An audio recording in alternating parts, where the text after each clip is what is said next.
धरती से अंतरिक्ष में जाने से पहले एक्सियोम मिशन को लगभग 6 बार अलग अलग कारणों की वजह से टाल दिया गया था। आखिरकार 25 जून को लिफ्ट ऑफ हुआ। गगनयात्री शुभांशु शुक्ला और 3 और एस्ट्रोनॉट धरती से इंटरनेशनल स्पेस स्टेशन की ओर निकले और बहुत ही सफलतापूर्वक डॉकिंग वहां पर हुई। और उसके बाद तकरीबन 18 दिन शुभांशु शुक्ला ने वहां पर रहते हुए ऐसे अहम जैविक प्रयोग किए जिसे भारतीय संस्थानों ने डिज़ाइन किया है, जो आने वाले मिशन में अंतरिक्ष यात्रियों के लिए बहुत अहम साबित होने वाले हैं। जिस तरह से ये लिफ्ट ऑफ से लेकर अंतरिक्ष स्टेशन में डॉकिंग की प्रक्रिया रोमांचक थी, रहस्यों से भरी हुई थी, जटिल थी, उसी तरह से अनडॉकिंग की प्रक्रिया भी काफ़ी जटिल है, रहस्यमयी है और रोमांच से भरी हुई है। आज तकरीबन 18 दिनों की यात्रा पूरी करने के बाद इंटरनेशनल स्पेस सेंटर से भारतीय अंतरिक्ष यात्री शुभांशु शुक्ला धरती पर लौटने की अपनी यात्रा को शुरू करने जा रहे हैं। ये यात्रा कैसे होगी, कैसे रहस्यमयी होगी, कैसे रोमांच से भरी होगी और कितनी जटिल होगी, सरल शब्दों में हम आपको ये बात समझाने की कोशिश करते हैं। हालांकि जो स्पेसएक्स ने समय दिया है भारतीय समय अनुसार शाम 4:35 पर अनडॉकिंग का समय दिया गया है। अनडॉकिंग मतलब इंटरनेशनल स्पेस सेंटर से जो स्पेस क्राफ्ट ग्रेस, जो क्रू मॉड्यूल जिसे कहा जाता है, ड्रैगन जुड़ा हुआ है, उसको अलग करना। उसके बाद भी कई घंटे लगेंगे जब शुभांशु शुक्ला धरती पर लौटेंगे। लेकिन ये अनडॉकिंग क्या होगी, कैसे होगी और उससे पहले क्या होगा, ये समझाते हैं। तकरीबन 2 बजे से ये सारी प्रक्रिया जो धरती पर वापस लौटने की यात्रा है वो शुरू हो जाएगी। 2 बजे जो इंटरनेशनल स्पेस स्टेशन पर फिलहाल जो चारों अंतरिक्ष यात्री जिसमें शुभांशु शुक्ला भी मौजूद हैं, वो वहाँ से एक टनल के जरिए, एक पैसेज के जरिए वापस जो क्रू ड्रैगन ग्रेस स्पेसक्राफ्ट जिसका नाम दिया गया है वहाँ पर जाएंगे। उससे पहले जो वहाँ पर मौजूद 7 और अंतरिक्ष यात्री हैं उनके साथ उनका मिलन होगा।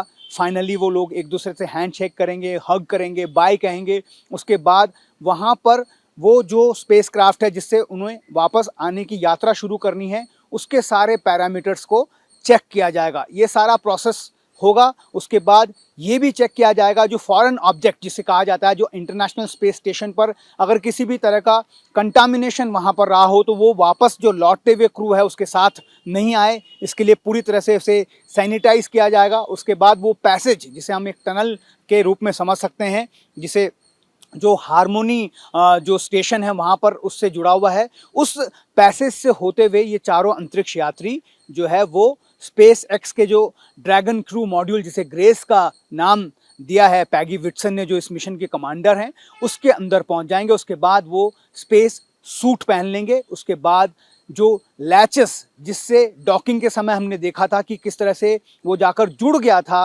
इंटरनेशनल स्पेस स्टेशन से यह स्पेसक्राफ्ट, वो वापस खुलेंगे। 12 हुक इसमें ऐसे लगे होते हैं। 2 चरणों में ये प्रक्रिया होगी। 6 हुक जो है पहले चरण में खुलेंगे और 6 हुक जो है दूसरे चरण में खुलेंगे। ये सारी प्रक्रिया ऑटोनॉमस है। तकरीबन 4:05 पर फिजिकली जो स्पेसक्राफ्ट है वो इंटरनेशनल स्पेस स्टेशन से अलग हो जाएगा, लेकिन 4 बजे एक कमांड जो है वो कमांड सेंट्रल जो कंट्रोल स्टेशन है वहाँ से दे दिया जाएगा और उसके बाद ये जो स्पेसक्राफ्ट है वो उससे अलग हो जाएगा। अलग होने के लिए जैसे हमने बताया 2 सेट में 6 हुक खुलेंगे। उसके बाद जो स्प्रिंग जो इंटरफेस है दोनों का, चाहे वो इंटरनेशनल स्पेस स्टेशन का हो चाहे ये क्रू ड्रैगन जो मॉड्यूल है उसका हो, उसमें एक स्प्रिंग लगा होता है। वो स्प्रिंग एक धक्का मारेगा जिससे वो स्पेस स्टेशन से अलग हो जाएगा। ध्यान रखिए दोनों ही जो मशीन है वो 28,000 किलोमीटर प्रति घंटे की रफ्तार से पृथ्वी का चक्कर लगा रही हैं। ऐसे में थोड़ी भी गलती वहाँ पर स्पेस स्टेशन को भी नुकसान पहुँचा सकती है और इस स्पेस क्राफ्ट को भी नुकसान पहुँचा सकती है। लेकिन ये बहुत ही बारीकी से इसका मैपिंग की गई है। जैसे ही स्प्रिंग से धक्का लगने के बाद ये जो स्पेसक्राफ्ट अलग होगा, उसके बाद उसमें वापस फिर वो एंट्री पॉइंट्स उसके होंगे, जिसमें 20 मीटर पर पहला पॉइंट होगा, 200 मीटर पर दूसरा, 400 मीटर पर तीसरा पॉइंट होगा। जब डॉकिंग हुई थी तब यहाँ पर इस स्पेसक्राफ्ट को कुछ देर के लिए वहाँ पर रोका गया था ताकि ओरिएंटेशन जो इंटरनेशनल स्पेस स्टेशन की सीध में ये स्पेसक्राफ्ट चला जाए, ताकि इन तीनों जगह पर उसे रोका गया था। लेकिन यहाँ पर ऐसा नहीं होगा। 20, उसके बाद 200 और 400 मीटर के बाद इसको थोड़ा सा नीचे कर दिया जाएगा, ऑर्बिट को थोड़ा सा नीचे करते हुए इसे 20 किलोमीटर की दूरी पर लेकर आ जाएगा, जहां पर ये इंटरनेशनल स्पेस स्टेशन से इतना दूर हो जाएगा कि कोई भी इम्पैक्ट की संभावना नहीं रहेगी। उसके बाद इसे कहा जाता है इसके डिपार्चर बर्न इसे कहते हैं, ताकि वो उससे दूर हट जाए। उसके बाद होगा फेजिंग बर्न। फेजिंग बर्न का मतलब, चूंकि हम और आप जानते हैं कि इंटरनेशनल स्पेस स्टेशन जो है वो धरती से तकरीबन 420 किलोमीटर की दूरी पर मौजूद है। वहाँ से उसे धरती के दायरे में लाने के लिए उसे फेजिंग बर्न के जरिए उसके इंजन्स को इस तरह से बर्न किया जाएगा कि उसका जो ऑर्बिट है वो और कम होता चला जाए। आप देखेंगे कि जो सबसे पहला इंपॉर्टेंट काम जो किया जाएगा, कैसे ये अलग होगा अनडॉकिंग से पहले, एक एम्बिलिकल कॉर्ड जिसे कहा जाता है, जिससे ये स्पेस स्टेशन जुड़ा था, इंटरनेशनल स्पेस स्टेशन से जब स्पेसक्राफ्ट जुड़ा था तो सारा जो स्पेस स्टेशन की पावर और ट्रांसमिशन कम्युनिकेशन का जो सिस्टम है वो इंटरनेशनल स्पेस स्टेशन से जुड़ने के बाद वही सब कुछ यहाँ पर काम हो रहा था। लेकिन अब जो है एक बार इस एम्बिलिकल कार्ड को अलग किया जाएगा। इसका मतलब ये है कि जो पावर जनरेशन है, चाहे वो कम्युनिकेशन लाइंस है, वो वापस इस स्पेसक्राफ्ट के कंट्रोल में ले ली जाएगी। उसके बाद फिर वो जो लैचेस जो हैं वो 6-6 के सेट में 2 बार अलग होंगे, स्प्रिंग से इसे धक्का दिया जाएगा और ये इंटरनेशनल स्पेस स्टेशन से बहुत ही धीमी गति से अलग हो जाएगा और उसके बाद इसकी जर्नी शुरू होगी।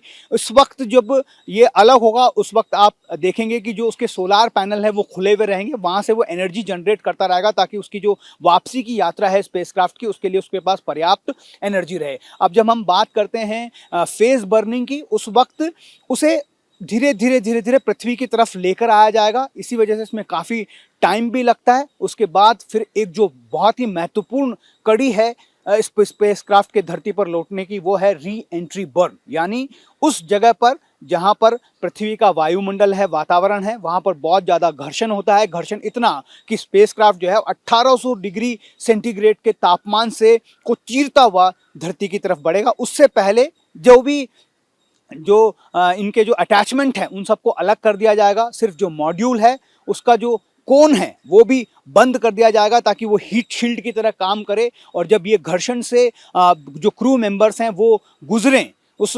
16-18 हज़ार डिग्री सेल्सियस तापमान से, तो उनको किसी भी तरह का नुकसान नहीं हो, स्पेसक्राफ्ट के अंदर किसी भी तरह का नुकसान नहीं हो, जो हवा का दबाव है वो बना रहे। उसके बाद जब वो पृथ्वी के वातावरण में एंटर कर जाएंगे, उसके बाद डॉज पैराशूट्स ओपन होंगे, जो बहुत ही ज़्यादा हेवी पैराशूट, अगर हम सरल शब्दों में कहें, जो स्पेसक्राफ्ट के वजन को बहुत आसानी से वहन कर सकें और वो जो है उस स्पेसक्राफ्ट की गति को कंट्रोल करना शुरू कर देंगे। जब एक लिमिट तक उस स्पेसक्राफ्ट को लेकर आ जाएगा उसके बाद उसके मेन पैराशूट्स खुल जाएंगे। वो पैराशूट्स की मदद से तैरते हुए हवा में वो स्पेसक्राफ्ट, ये बताया गया है स्पेसएक्स की तरफ से कि कैलिफोर्निया के तट के पास समंदर में कहीं आकर स्प्लैश डाउन करेगा। स्प्लैश डाउन का मतलब है कि वो समंदर के पास आकर गिर जाएगा। वहाँ पर जो मॉनिटरिंग शिप हैं स्पेसएक्स की और नासा की, वो उस शिप से में जो लोग हैं, वो एक्सपर्ट लोग हैं, वो जाकर उस कैप्सूल को वहाँ से रिकवर करेंगे, फिर उसे वहाँ पर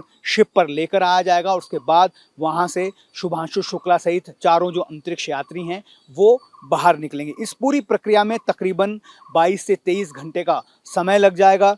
ऐसा बताया गया है अभी तक के अनुमान के हिसाब से कि अगर मौसम और तकनीक ने साथ दिया तो कल दोपहर तकरीबन 3 बजे स्प्लैश डाउन की ये प्रक्रिया होगी और उसके बाद आप रफली अंदाज़ा लगा सकते हैं कि 1 घंटे का वक्त लगता है जब उस कैप्सूल को शिप जो वहाँ पर मौजूद हैं, डिप्लॉयड हैं, वो रिकवर करती हैं और उसके बाद वहाँ से जो अंतरिक्ष यात्री हैं वो बाहर निकलते हैं। जैसा हमने आपको बताया कि अंतरिक्ष में जीरो ग्रेविटी, माइक्रो ग्रेविटी में मानव की जो शारीरिक संरचना है उसमें बहुत ज़्यादा फ़र्क आ जाता है, क्योंकि मांसपेशियाँ, क्योंकि अगर हम अभी खड़े हैं धरती पर तो हमें एक गुरुत्वाकर्षण शक्ति खींच रही है और हमारी मांसपेशियाँ जो है उसको रेसिप्रोकेट करती है ताकि हम एक जगह पर खड़े हों, अपना काम कर सकें, चल सकें। लेकिन वहाँ पर ऐसा कुछ नहीं है, इसलिए ये कहा जा सकता है सरल शब्दों में कि मांसपेशियों के लिए वहाँ पर कोई ज़्यादा काम बचता नहीं है। ऐसे में मांसपेशियाँ जो है वो विपरीत तरीके से वहाँ पर काम करने लग जाती है। शारीरिक संरचना, मानसिक जो हमारी सोचने की शक्ति है, उसमें भी बहुत ज़्यादा फ़र्क वहाँ पर पड़ता है। इसी वजह से ये कहा जाता है कि जब वो धरती पर लौट आएँगे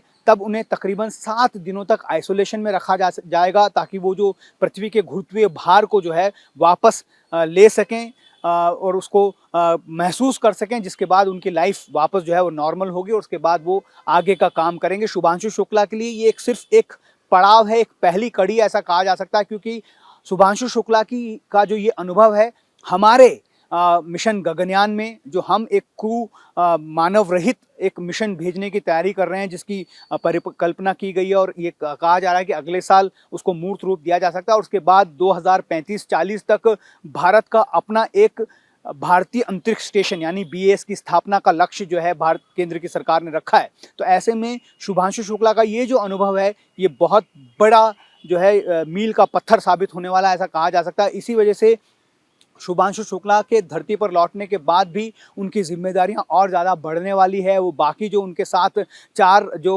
डेजिग्नेट एस्ट्रोनॉट का टोटल चयन हुआ था, जो बाकी 3 एस्ट्रोनॉट हैं, उनको वो अपना एक्सपीरियंस साझा करेंगे, उनकी ट्रेनिंग दोबारा से होगी। बाकी चारों लोगों को भारतीय गगनयान मिशन के लिए तैयारी की जाएगी। इसरो इसके लिए पूरी फैसिलिटीज़ यहाँ पर ऑलरेडी बना ली गई है, बेंगलुरु और अलग अलग एस्टैब्लिशमेंट जहाँ पर इसरो के हैं, और इनकी ट्रेनिंग जो है लगातार चलती रहेगी ताकि गगनयान मिशन को सफलतापूर्वक अंजाम दिया जा सके।